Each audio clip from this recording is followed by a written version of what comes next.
रावण ने प्रभु शंकर जी की कृपा प्राप्त करने के लिए उत्कृष्ट उग्र तपस्या कैलाश पर्वत पर की।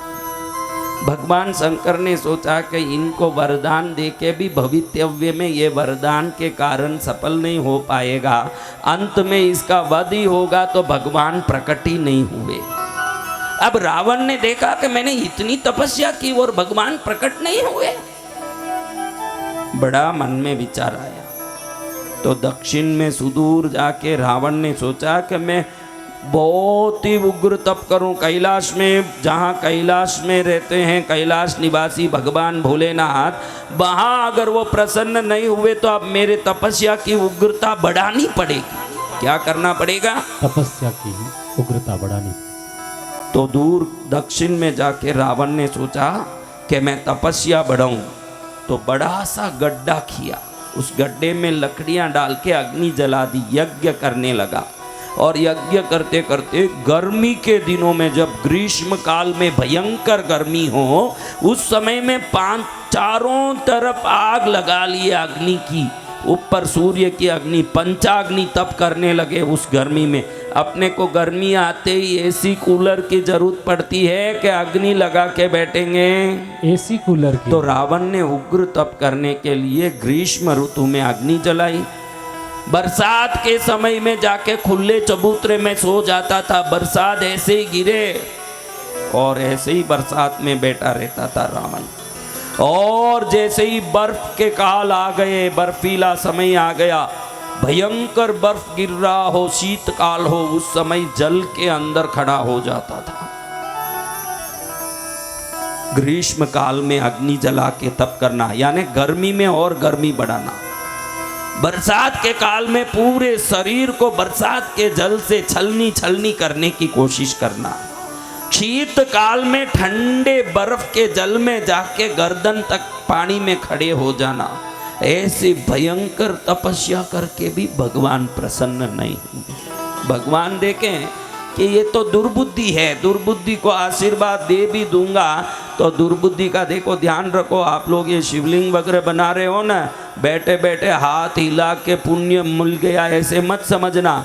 ये शिवलिंग बनाते बनाते मन में भगवान को प्रार्थना करना, प्रभु आपकी अनेक कथाओं से हमको मालूम पड़ता है आप आपकी पूजा से भी हमारे सद्गुण को ज़्यादा पसंद करते हो, इसलिए हम में सद्गुण आए, ये कृपा करते रहना हम पर।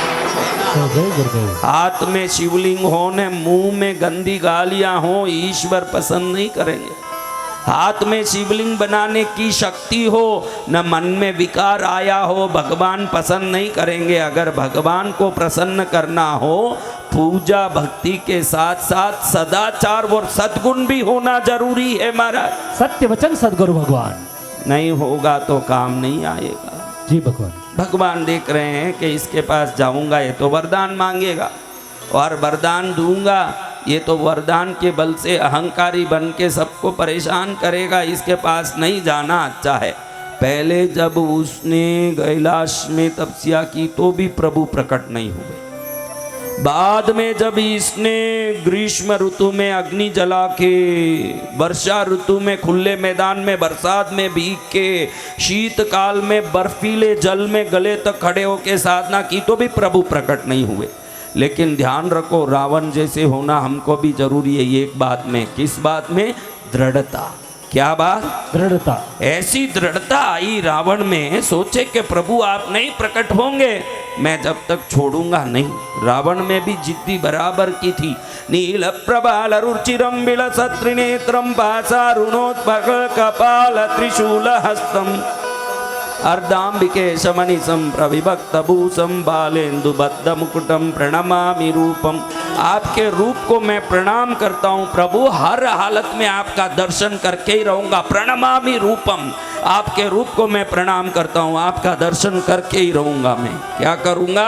दर्शन करके रहूँगा। आपका दर्शन मैं करके ही रहूँगा प्रभु। अब उसने सोचा यहाँ पर मेरा काम नहीं बन रहा है, श्रेष्ठ स्थान पर जाके बैठ गया और बैठ करके अग्नि कुंड जलाई।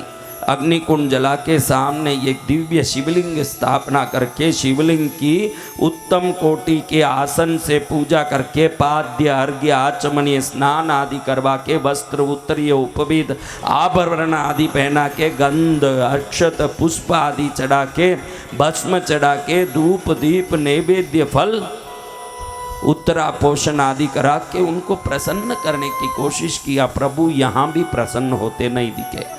अब इसने सोचा कि प्रभु मैं तो आपको प्रसन्न करके ही रहूँगा। राक्षस जाति की सभी तपस्या का इतिहास देखोगे तो उन्होंने अपनी दृढ़ता नहीं छोड़ी। हिरण्यकश्यप देखो, हिरण्याक्ष देखो, बड़े बड़े राक्षसों की तपस्या देखोगे तो उनसे हमको एक ही चीज सीखने मिलती है, जब तक लक्ष्य पूरा नहीं हो दृढ़ता मत छोड़ो। ये राक्षसों से सीखने मिलता है, जब तक लक्ष्य पूरा नहीं हो दृढ़ता छोड़ते नहीं। हर हालत में हम हो तो क्या, अरे भाई नहीं हो रहा है चलो अभी कई लोग धंधा बदला लेते हैं, कई लोग दुकान बदला लेते हैं। कहें भाई क्या दुकान बदला लिया? नहीं महाराज उधर नुकसान हो रहा था तो हमने धंधा बदला लिया। राक्षस ऐसे नहीं है, कैसे हो जाए नुकसान, इस काम को मैं सफल करके ही रहूंगा। ये दृढ़ता राक्षसों से सीखने। एक भी राक्षस तपस्या में असफल हुआ आप इतिहास में पुराण में बता दो कहीं? नहीं गुरुदेव। सब राक्षसों ने भगवान से वरदान लिया, किसी किसी टाइप का वरदान, अलग अलग टाइप का वरदान, लेकिन राक्षसों की दृढ़ता में कमी नहीं। ये राक्षस बलवान बनकर के साधना कर रहे हैं। रावण ने सोचा मैं भी छोड़ूंगा नहीं, मेरा आराध्य भगवान भोलेनाथ को प्रसन्न करके प्रत्यक्ष उनको पाके ही रहूंगा। अब उसने सोचा ऐसे तो प्रभु को कैलाश में भी तपस्या करके ले जाने की कोशिश की, वहां भी नहीं आया। इतने सारे पंचाग्नि तप करके मैंने शरीर जला लिया, वहां भी नहीं आए। बरसात में खुले मैदान में खड़ा रहा, वहां भी नहीं आए। बर्फीले जल में अंदर खड़ा रहा तो भी प्रभु पिघले नहीं। कैसे पिघलोगे नाथ, कैसे आप आओगे? अब इसको लगा कि ऐसे तो प्रभु आते तो कभी क्या आ जाते, ऐसे कब आएंगे? तो इसने सोचा ऐसे नहीं आएंगे। अब हवन कुंड में आहुति देते देते उसको लगा कि आहुति मैं खुद का ही दे दूं तो प्रभु शायद प्रसन्न हो जाए। इसने सोचा पंचाक्षरी मंत्र से मेरे 10 सिर है, 10 काट के आहुति दे दूं। अब उसने बड़ी सी तलवार ली अपनी हाथ में, चंद्रहास नाम का खड्ग, और खड्ग को लेकर के पहला सिर काट के ओम नमः शिवाय स्वाहा, खून गिरने लगा, गले से फुहारे उठने लगे, पहला सिर काट के डाला। प्रभु का सिंहासन कंपायमान होने लगा कैलाश में। भगवान ने देखा कि इधर दक्षिण में बैठ के रावण अपना सिर काट के मुझे आहुति दे रहा है। रावण ने थोड़ा भी हिचकिचाए बगैर पहला सिर कटा। देखो अपना उंगली थोड़े से कहीं ब्लेड से चक्कू से थोड़ा चीरा आ जाए तो कैसे भाई दर्द आए, हाँ हाँ चिल्लाएं। देखो इनसे ये सीखो, भक्ति करते समय भक्ति का फल न मिले जब तक विचलित नहीं हो, ये गुण आ जाए वो भक्तों का गुण। एकदम मन में संकल्प करके दूसरा सिर काटा, डाल दिया ओम नमः शिवाय स्वाहा। तीसरा सिर काटा, डाल दिया। चौथा सिर काटा, डाला। एक एक सिर काटे फुहारे की तरह खून बह रही है चारों तरफ उड़ के, बिल्कुल विचलित नहीं हुआ। 5वां सिर काट के डाल दिया कुंड में।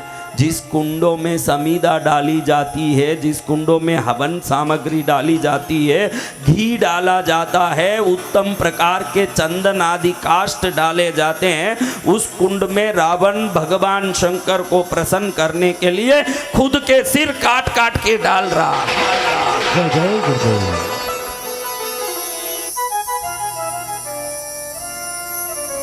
छठा सिर काटा। कितने सिर वाला है? दशानन। दशानन। हाँ, जन्म नाम दशानन था रावण का। फिर रावण कैसे पड़ा? राव यानी अट्टहास करना। भैरव शब्द ने जो भैराव है वो राव और रावण का राव संस्कृत में दोनों एक ही है। भयंकर अट्टहास करें वो भैरव। और कैलाश पर्वत में प्रभु अंगूठा दबाने से फंस जाने के कारण जो चिल्लाया वो रावण। रावण हाँ, चिल्लाना उसी को राव कहते हैं। संस्कृत में राव यानी अट्टहास करना। भैरव जी भी साधारण नहीं है।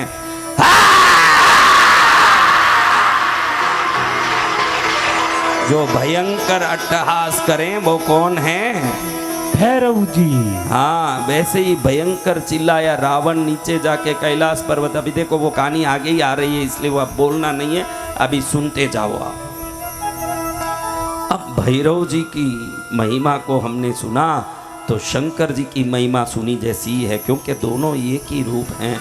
इधर देखो रावण ने 8वां सिर भी काट दिया। सोचा कि अब तो प्रभु प्रकट होंगे मेरे सामने, क्योंकि पहले से ही तपस्या कर कर के शंकर के नाम का तरंग चारों ब्रह्मांड में जो रावण ने फैलाया, उसको संदेह नहीं था कि मेरी तपस्या का ज्ञान तो भगवान को है।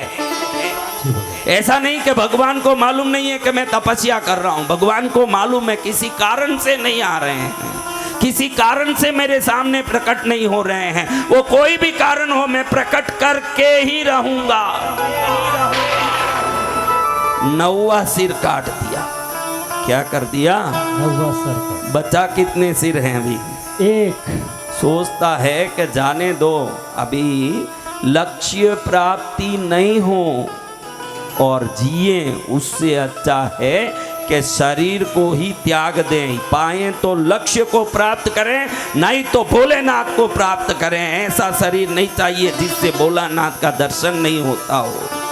तो 10वें सिर को काटने के लिए खुद ने ही खुद की शिका पकड़ी और तलवार ऐसे करने लगा, और उसी समय भगवान देखे कि अब तो ये 10वां सिर भी काट लेगा।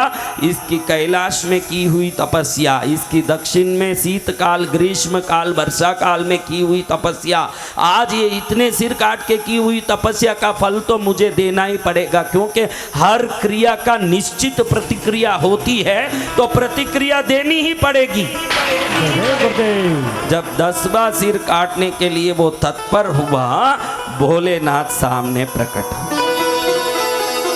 दशानन लंकेश रावण के सामने भगवान प्रकट हुए। कहते हैं रावण, 9 गलों में से फुवारा निकल रहा खून का, फिर भी तू चिंता नहीं किया। तूने कैलाश में तपस्या की, विभिन्न स्थानों में ग्रीष्म वर्षा शीतकाल में तपस्या की, लेकिन तेरे ये सिर अर्पण की भक्ति से मैं अत्यंत प्रसन्न हुआ हूँ। ऐसे ही प्रभु ने हाथ किया तो यज्ञ कुंड में जले हुए सभी सिर बाहर निकल गए और पुनर्पूर्ववत बन के इसके गले में लग गए। 10 सिर वापस प्राप्त कर लिया रावण ने, और प्रभु ने प्रसन्न होकर के आशीर्वाद दिया। क्या मांगना है मांगो। प्रभु इस शिवलिंग में आप स्थापित हो जाइए। किसमें स्थापित होना? शिवलिंग में। जो शिवलिंग में वो पूजा कर रहा था, वो शिवलिंग दिखा के बोल रहा है कि इसमें आप स्थापित हो जाइए, शाश्वत रूप से स्थापित हो जाइए, आपको यहीं रहना। भगवान असमंजस में पड़ गए। अनमने भाव से कहा भी यहीं बैठ जाऊंगा तो मेरा कैलाश का क्या होगा, मेरे परिवार का क्या होगा। लेकिन इसको वरदान देने के लिए राजी की है इसने, तो मैं तो वरदान देना भी पड़ेगा। तो भगवान सोचे कि ये बोल रहा है यहीं बैठ जाओ, मैं यहीं बैठ जाऊंगा तो मेरा दूसरा काम कौन करेगा।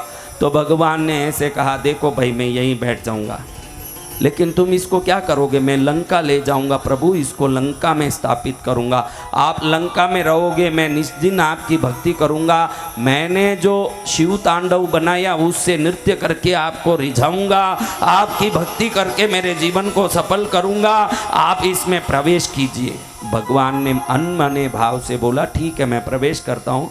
ध्यान रखना, लंका जाते समय रास्ते में कहीं ये शिवलिंग तू रख दिया तो मैं वहीं स्थापित हो जाऊंगा, फिर आगे नहीं जाऊंगा। फिर मुझे मत बोलना कि आप नहीं आए, मैं पहले ही वचन दे देता हूँ। ध्यान रखना कि शिवलिंग इधर उधर ना हो पाए। क्या ना हो पाए? इधर उधर ना हो पाए, नीचे ना हो पाए। अगर भूमिस्थ हो गया तो मैं वहीं स्थिर हो जाऊंगा, फिर लंका नहीं आऊंगा। भाई समझ ले, प्रभु मुझसे कौन भूमि में शिवलिंग रखवा सकता है?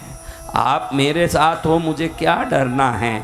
मैं तो प्रसन्नता से आपको लंका में स्थापित करूंगा, आपके भक्ति करके जीवन को धन्य करूंगा। बंदे बंधन तुष्ट मानसमति प्रेम प्रियम प्रेमदम पूर्णम पूर्णकरम प्रपूर्ण निखिल ऐश्वर्यैकवासं शिवम सत्यं सत्यमयं त्रिसत्यविभवं सत्यप्रियं सत्यदं विष्णु ब्रह्मनुतं स्वकीय कृपयोपादाकृतिं शंकरं। भगवान ज्योति बन के शिवलिंग में प्रवेश कर गए। रावण को बड़ी प्रसन्नता हुई, भुजबल देख के प्रसन्न हो रहा है कि मेरे 10 सिर वापस प्राप्त हुए, भगवान भी मुझे प्राप्त हो गए, मेरी तपस्या सिद्ध हो गई। जय जय गुरुदेव। बड़ा प्रसन्न हो रहा है। शिवलिंग को उठाया, सिर पर रखा, बोलता है मेरे सिर को सदा सजा के लिए सजाते रहना प्रभु, मेरे सिर पर आपकी कृपा बनी रहे, मैं रावण लंकेश यही चाहता हूँ।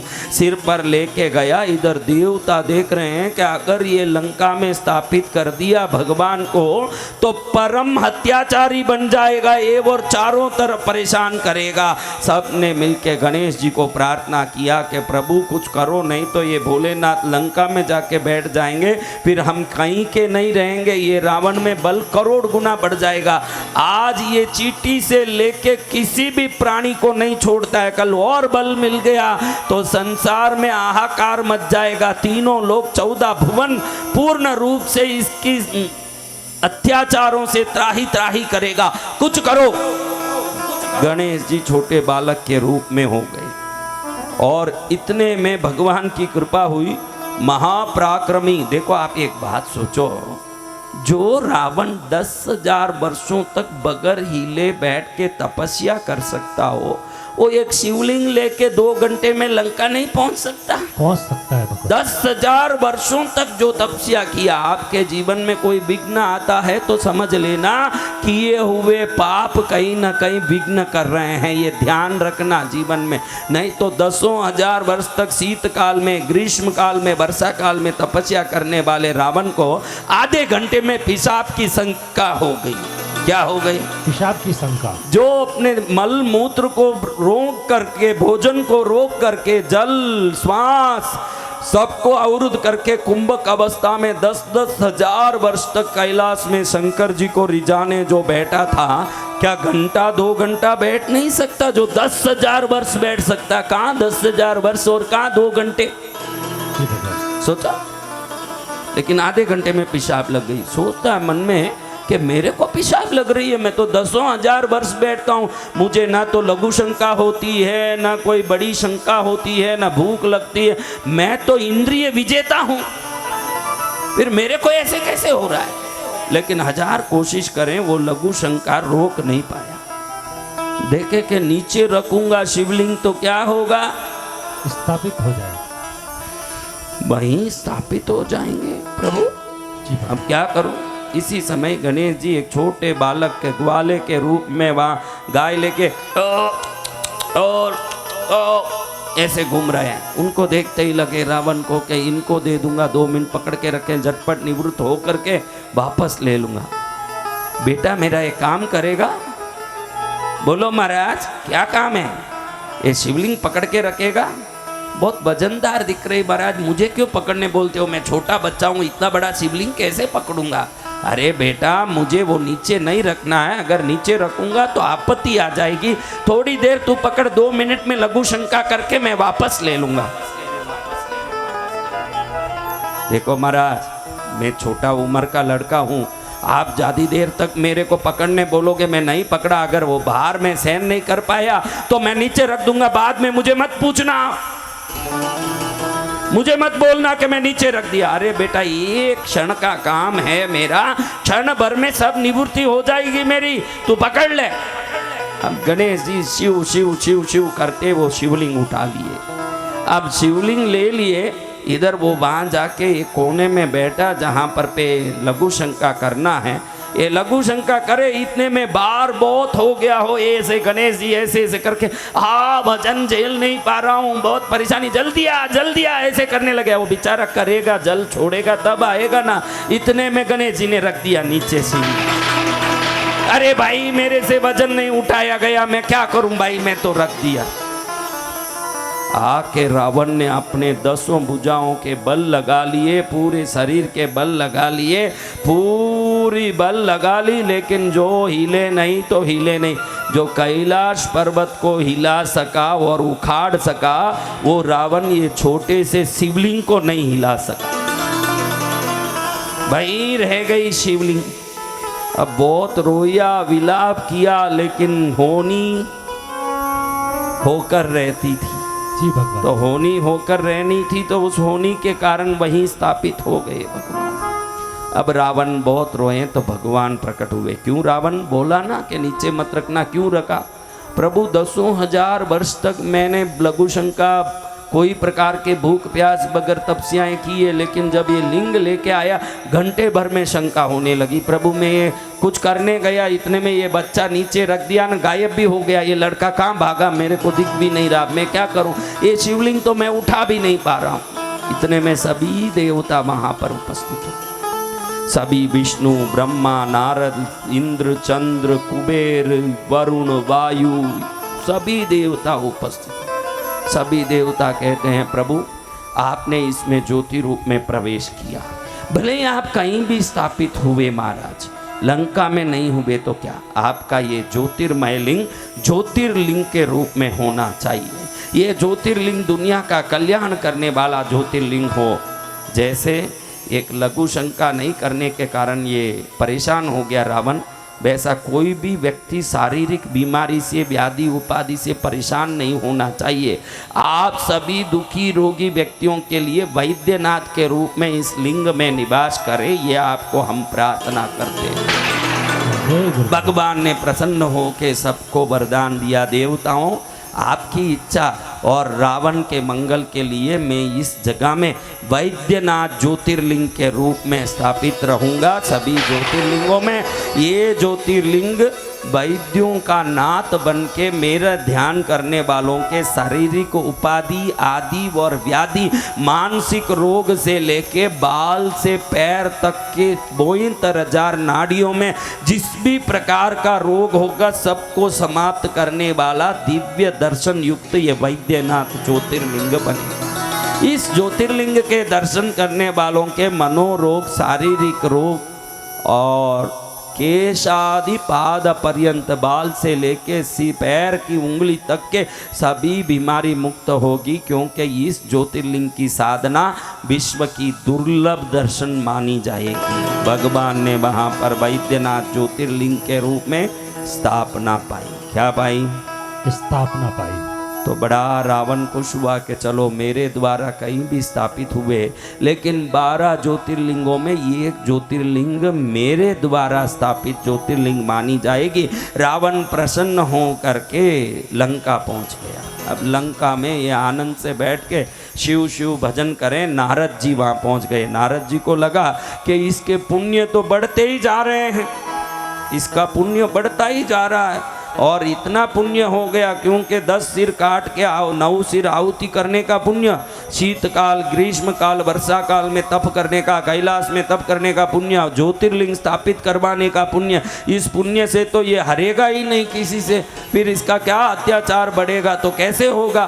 तो नारद ने उकसाया रावण को कि रावण तू सब कुछ किया, लेकिन प्रभु से कृपा प्राप्त करने के बाद भी प्रभु तुझ पर प्रसन्न है या नहीं, ये देखने के लिए जा, कैलाश को उखाड़, प्रभु क्या करते हैं देखते हैं। ऐसे उसको उकसाया। वो भी नारद जी के बातों में आ गया, जाके सीधे कैलाश को उखाड़ने लगा। जैसे ही कैलाश उखाड़ा, भगवती पार्वती मैया घबरा गई। प्रभु ये देखो रावण ये दुष्ट अनाचारी है, आप इसको 1000 बल की शक्ति का वरदान दोगे तो भी ये कहाँ खाया वहीं छेद करेगा, इस पर कुछ करो प्रभु। भगवती ने भगवान को इशारा किया तो भगवान क्रुद्ध होकर के बोले, हे दुष्ट अनाचारी, तुझे कितने आशीर्वाद दिया, तू मेरा ही कैलाश उखाड़ने आया। जल्दी ही रघुकुल में एक ऐसा वीर उत्पन्न होगा जो तेरे अंत का कारण बनेगा, ये मैं कहता हूँ। भगवान ने भगवती के कहने पर गुस्से में आके वाणी निकाल दी मुंह से और वो जो वचन निकला वो निकल के ही रहा। ऐसे ही कैलाश को उखाड़ने के कारण रावण अंत का स्वयं वचन प्राप्त किया। स्वयं के अंत के लिए स्वयं ही भगवान के मुख से दुर्वचन लेने वाला प्राणियों में रावण अग्रगण्य हुआ। इसलिए किसी भी प्रकार से रावण के कृत्य ने इस भारत के भूमंडल में वैद्यनाथ ज्योतिर्लिंग की स्थापना करवाई। किस ज्योतिर्लिंग की? वैद्यनाथ। ऐसे प्रभु वैद्यनाथ भगवान हमारे पुनित पावन धरती पर स्थापित हुए। हम भी वैद्यनाथ प्रभु को यहीं से बैठ करके दिल से प्रणाम करेंगे। हमारे मनोरोग, आत्म रोग, शारीरिक रोग, दुख के रोग, संकट के रोग, विभिन्न प्रकार के सभी विपत्तियों से मुक्त होके भगवान वैद्यनाथ की परम कृपा प्राप्त करेंगे। ऐसे भगवान वैद्यनाथ की जय जयकार करते हुए आज हमने भगवान वैद्यनाथ ज्योतिर्लिंग की दिव्य महात्म्य को सुना। आप लोग सुनते रहते हो, क्या करते हो? सुनते रहते हो। कितनी जगह कथा चलती है? कथाएं क्या कम चलती है? बहुत सारी जगह जगह कथा है। भारत भूमि में सुनने को महत्व दिया गया है। देखो, आप देखो मुसलमानों में जाओ, वहाँ खुद बोलेंगे, सब मिलके नमाज पढ़ेंगे, दूसरों का सुनते हैं क्या? खुद इकट्ठे होके अल्लाह अल्लाह, वहाँ बोलने की प्रथा। हमारे यहाँ सुनने की प्रथा है। एक पंडित जी बोलते हैं, सभी श्रोता बैठ के सुनते हैं। श्रवण को महात्म्य अगर कहीं है इस ब्रह्मांड में तो भारत भूमि में ही श्रवण को महात्म्य। जय जय गुरुदेव। एक राजा था। राजा को बहुत बड़े पैमाने पर सेवा काम करने की सद्ज्ञान होने से बहुत ज्ञानी गुणी था, अच्छे से प्रजा का पालन करता। उम्र बढ़ता गया तो उसको लगा कि मैं प्रजा को देखा, कोष को देखा, राजमहल को देखा, परिवार को देखा, देश को देखा, मैंने खुद को नहीं देखा। खुद को नहीं देखा। जब वो ज्ञान की पुस्तकें पढ़ने लगा तो उसको लगा कि परीक्षित राजा 7 दिन में भगवान सुखदेव जी से ज्ञान लेके आत्मज्ञान प्राप्त कर लिया, तो मुझे भी आत्मज्ञान प्राप्त होना चाहिए। आप लोग भी सुनते हो ना जी भगवान, मुझे भी आत्मज्ञान प्राप्त होना चाहिए। कौन सा ज्ञान महाराज? आत्मज्ञान। तो राजा ने सोचा आत्मज्ञान कैसे प्राप्त होता है? अच्छा, परीक्षित महाराजा ने सुखदेव जी से कथा सुनी, भागवत।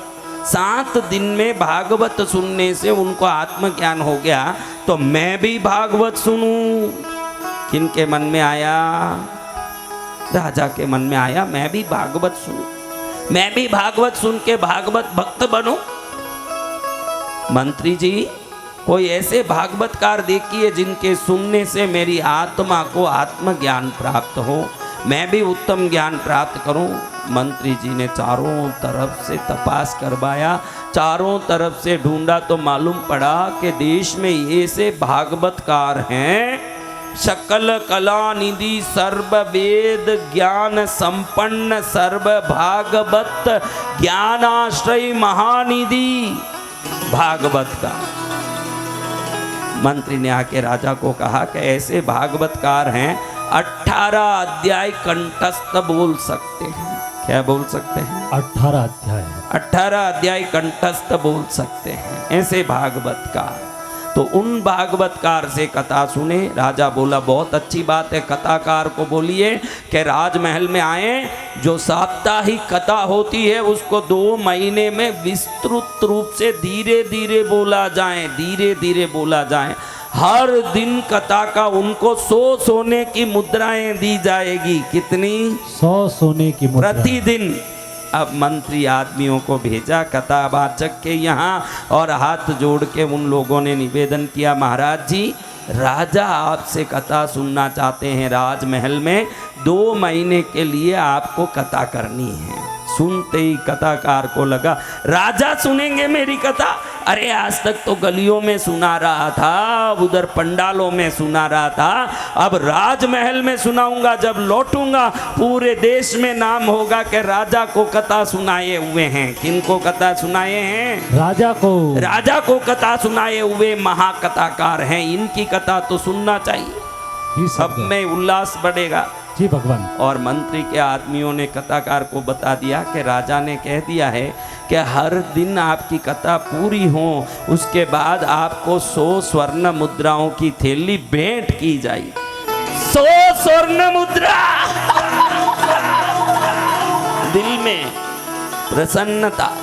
अभी विनोद आचार्य कहीं जाएं और मन लगा के कहें कि मेरे को पेमेंट 11,000 प्रतिदिन लेना है और सामने वाला कहें कि भैया ये बड़ा ही काम हमारे देश के यहाँ जमींदार का हो रहा है तो आपको रोज 1 लाख रुपया दिया जाएगा। जय गुरुदेव। आनंद ही आनंद। अब देखो चेहरा, इतने दिन 30 दिन से कथा सुनी, उसमें कोई भी प्रकार से चेहरे में उस अभी तक तो 16 दांत ही दिख रहे थे आज तक, कितनी बड़ी बड़ी अच्छी बातें बताई, लेकिन जैसे ही पेमेंट रोज का 1 लाख बोला पूरा 32 दांत ही दिखने लगे। वो अभी भी कितने दांत दिखे?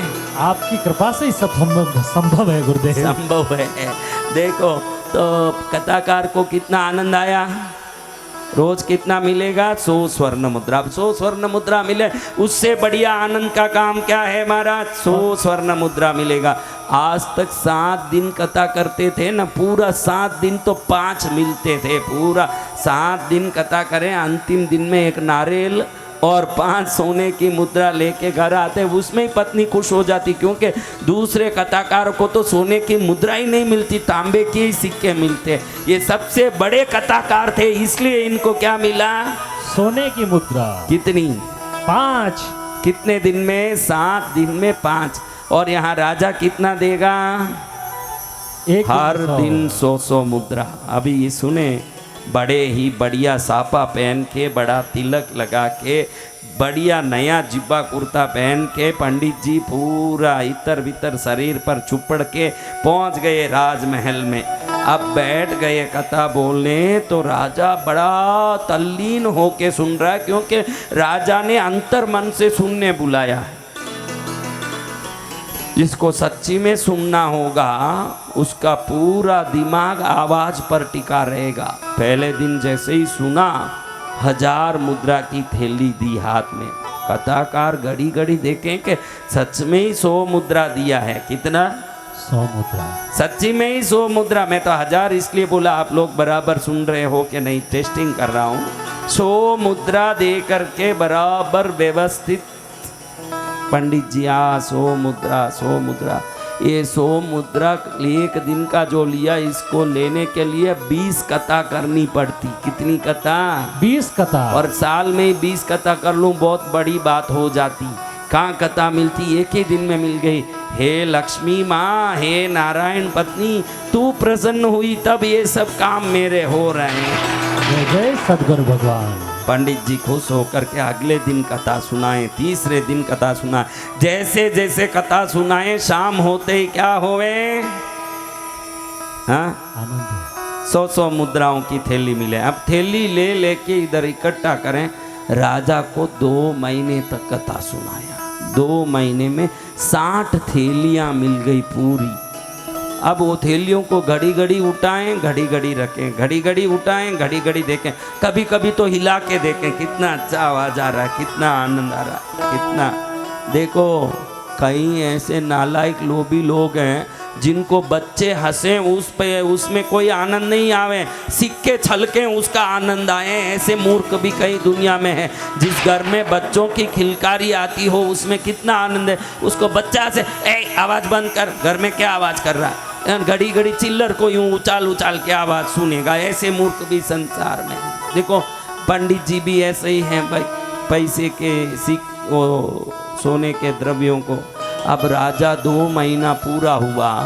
राजा सोचे कि 2 महीने से सुना, अगर 7 दिन में परीक्षित राजा को आत्मज्ञान हो गया तो मुझे कुछ तो कहीं चिंगारी लगनी चाहिए। 2 महीने में कहीं भी फ्यूज जलते दिखा नहीं, पूरा बंद ही पड़ा है मेरा लाइट।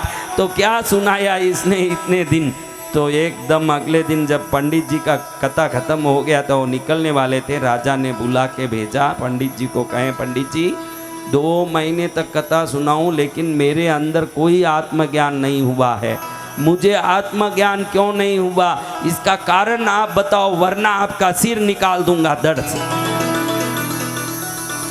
अब इसने सोचा बारे सिक्के बहुत दिए, अब मेरा गर्दन उड़ाने की बात करता है। इसलिए कहते हैं कि बड़े लोगों के पास खुश होके तो हम जाते हैं, लेकिन कब अनिष्ट होगा उसकी कोई गारंटी नहीं है। हाँ, सावधान रहना। तो अब ये सोचे कि मुझे कल तक समय दीजिए महाराज, मैं कल बताऊंगा कि आपको आत्मज्ञान क्यों नहीं हुआ। अब क्या बताएं भाई, हमने तो अच्छे से जो दुनिया में कथा सुना रहे हैं वैसे इनको कथा सुनाई, जैसे सबको सुनाते हैं। अब इसको ज्ञान हुआ नहीं हुआ ये जाने राम जाने, मैं उसका क्या जवाब दूं, लेकिन मेरे ऊपर आके पड़ गया। अब घर आके पंडित जी बैठे, पूरे शरीर में पसीना पसीना। बेटी आई छोटी सी 8 साल की, पानी लेके आई, ठंडा पानी पीते पिता को घबराए हुए देखे बेटी पूछे प्रभु क्या हुआ। बेटा, राजा ने बोला कल मेरा गर्दन से सिर अलग निकाल देगा। क्यों पिताजी क्या हुआ? 2 महीना कथा सुनाया, अरे उसने बराबर समझा नहीं होगा या समझी नहीं होगी कुछ बात, तो मेरे को बोलता है कि भाई मुझे आत्मज्ञान क्यों नहीं हुआ, कारण बताओ, नहीं तो मैं सिर कलम कर दूंगा। अरे उसको बुद्धि नहीं आई तो मैं क्या करूं, मैं क्या बोलूं? मैंने कल तक का समय लिया कि कल बताऊंगा कारण। वो बोल रहा है कि अगर कल आपका कारण तृप्त नहीं किया मुझे तो मैं आपका सिर उड़ा दूंगा। अब मैं क्या करूं? बेटी बोली मैं जवाब दे दूंगी पिताजी, आप चिंता मत करो। तू जवाब देगी? 8 साल की बच्ची, तू क्या जवाब देगी? मैं ही जवाब नहीं दे पाया, गुपचुप आ गया। तू क्या जवाब देगी? तूने कथा समझा नहीं कभी, भागवत सुना नहीं कभी, तू क्या जवाब देगी? पिताजी ये मेरी जिम्मेदारी है, कल मैं जवाब दे दूंगी राज दरबार में, आप चिंता मत करो। अब बेटी बहुत जिद्दी करे, उसको कितना ही समझाए वो समझी नहीं। अगले दिन मन मार के पंडित जी बेटी को लेके राज दरबार में पहुंच गए। बेटी राजा को प्रणाम की, प्रणाम करके बोलती है राजन, आपको मेरे पिताजी के भागवत से ज्ञान क्यों नहीं हुआ ये समझना, इतना ही है ना? तो आप सबको ये दरबार से बाहर निकालो, सिर्फ आप और मैं 2 ही होना चाहिए। एक आदमी को पास रखिए, सिपाही को। अब इसकी बातें सुन के राजा एकदम अवाक रह गया कि वाह, इतनी सी बच्ची और हरी मिर्च की तरह तीखी दिख रही है वाह। तो राजा ने सबको बाहर निकाला, एक सिपाही को रखा। देखो राजन, अब मैं जो बोलूं वो आपको करना पड़ेगा, तभी आपके सवाल का आपको जवाब मिलेगा। ठीक है, क्या करना बेटा? करेंगे। देखो ये 2 खंबे हैं राजन, इस सिपाही को बोलो कि एक खंबे में आपको बांध दें और एक खंबे में मुझे बांध दें। क्या करें? एक खंबे में आपको बांध दें, एक खंबे में मुझे बांध दें, फिर सिपाही को भी बाहर निकाल दीजिए। खंबे में बांधे? आपको जवाब चाहिए क्या? जवाब तो चाहिए। आपको आत्मज्ञान क्यों नहीं हुआ उसका कारण चाहिए क्या? कारण तो चाहिए। फिर खंबे में बंदी, गुपचुप खंबे में बंदी। वारी लड़की वाह, बड़ी होशियार दिख रही है। राजा भी खंबे में बंद गया, बच्ची भी खंबे में बंद गई, सिपाही को भी बाहर भेज दिया। अब कोई नहीं उस जगह में, कोई नहीं रहा। अब बच्ची कहती है राजन मेरा बंधन खोलिए। राजा बोले तेरा बंधन खोलूं? मैं ही बंधा हुआ हूं, मैं तेरा बंधन कैसे खोलूं भाई? अच्छा मैं आपका बंधन खोलूं? अरे तू कैसे मेरे बंधन खोलेगी? तू भी बंधी हुई है, मैं भी बंधा हुआ हूं। इतनी सी बात थी प्रभु जो समझाने के लिए मैंने आपको बंधवाया, गलत मत समझिएगा। एक बंधा हुआ व्यक्ति दूसरे का बंधन कैसे खोल सकता है? मेरा बाप बड़े बड़े भागवत करता है लेकिन खुद ही धन के लोभ में बंधा हुआ है। वो तो सुखदेव राजा, सुखदेव महाराज थे जो परीक्षित को ज्ञान दिए, वो बंधनों से मुक्त आत्मज्ञानी थे, उनको कोई बंधन नहीं था। इसलिए उन्होंने जब ज्ञान दिया तो 7 ही दिन में परीक्षित को ज्ञान हो गया, क्योंकि वो बंधन मुक्त थे। ये खुद ही बंधा हुआ मेरा बाप ही, इससे आप कितनी भी ज्ञान लोगे तो कहाँ से आपका बंधन खुलेगा? वो पैसे के लोभ में मेरा बाप आपको ज्ञान दे रहा था, आप भी पैसा दे दे के सुन रहे थे। 100 सिक्का दे दूंगा तो मुझे बड़े बड़े ज्ञान मिल जाएंगे, आपने भी सोचा।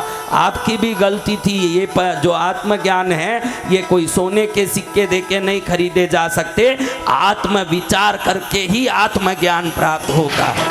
और हमारा बाप भी ऐसा ही था, पैसा ले लेके वो ज्ञान देने की कोशिश करता है। पैसा लेके कोई ज्ञान नहीं दिया जा सकता, ज्ञान तो आत्मा से आत्मा के लिए निकले, वही ज्ञान सच्चा ज्ञान है। आज जो ये मंडपों में कथा सुनते हैं, मैं कई बार देखता हूँ कि कथाकार आता है, कथा सुनता है, 11,000 लाख 11 लाख 5 लाख लेके जाता है, और उसके शब्दों पर हम खुश होते हैं कि कैसे पंडित जी ने कथा सुनाई, कैसे पंडित जी ने। आपको कथा सुननी हो तो प्रार्थना करता हूँ उनसे कथा सुनो जो कथा सुनाने एक पैसा भी लेते नहीं हो, जो पैसा लेके खुद कथा सुनाए, जो खुद बंधा हुआ हो, वो आपके बंधन को मुक्त करेगा नहीं गुरुदेव, वो आपके बंधन को मुक्त करेगा। जो कथावाचक पैसा ले लेके ज्ञान दे रहे हैं, ज्ञान तो आत्मज्ञानी संतों से लीजिए, ज्ञान तो उनसे लीजिए जिनसे लेने से, क्योंकि हमको सुंदर शब्द, सजाए हुए शब्दों की श्रृंखला अच्छी लगती है, उसको हम वायरल भी करते हैं, कितने सुंदर बोलते हैं, लेकिन वो कितना भी सुंदर बोल लें उसके पीछे उसके अर्थ का लोभ छुपा हुआ है। और कोई व्यक्ति बहुत सादगी भरा सरल शब्दों में भी बोले, हमको पसंद भी नहीं आए, लेकिन वो बोलने वाला त्यागी महात्मा होगा तो वो शब्दों का तरंग आपके आत्मा को झकझोर के आप में ज्ञान प्रकट कर देगा। इसलिए शब्द कितने अच्छे हैं ये मत देखिए, त्यागी कितना अच्छा है ये देखिए जीवन में कि मेरे शब्द कितने अच्छे हैं। बहुत ठाट पाट से बोल रहे हैं भाई, बहुत जोरदार शब्द को सजा के बोल रहे हैं। यहाँ शब्दों की सजावट नहीं, त्याग का बल सामने वालों में ज्ञान प्रकट करता है, शब्दों का सजावट नहीं कर सकता। जहाँ त्याग का बल होगा वहाँ सुनने वालों के आत्मा में उन बातों के प्रति जिज्ञासा और मुक्त होने की इच्छा प्रकट होगी, उसके बगैर वो प्रकट होने वाली नहीं है। इसलिए जब भी सुनो, जो खुद खंबे में बंधा हुआ है या नहीं है, ये बात को अच्छे से समझ के सुनोगे तो आप भी बंधन से, क्योंकि अगर वो खंबे में खुद बंधा हुआ नहीं है तो बंधे हुए को खोल तो सकेगा, क्योंकि उसके दोनों हाथ मुक्त है खोलने के लिए। जो खुद बंधा है वो दूसरे को क्या खोलेगा महाराज? नहीं गुरुदेव। इसलिए ज्ञान लेना हो तो त्यागी संतों से। भारत संतों के लिए कोई कमी नहीं है, भारत में हजारों संत महंत मंडलेश्वर महामंडलेश्वर भरे पड़े हैं जो परम ज्ञानी हैं, और उनके ज्ञान का थोड़ा भी अमृत रस हमको मिल जाए तो वह अमृत से हम भी अमर हो सकते हैं। इतने हजारों संत महापुरुषों से ये भारत भरा हुआ है। ऐसे उत्तम कोटि के संतों को ढूंढ के पकड़ो और उनसे दो शब्द भी सुनोगे तो वो दो ही शब्द आपके मुक्ति के कारण बन जाएंगे, आपका मंगल हो जाएगा। इसलिए कैसा सुनूं, आज आपका दिमाग ये लगा रहता है कि मैं कैसा सुनूं।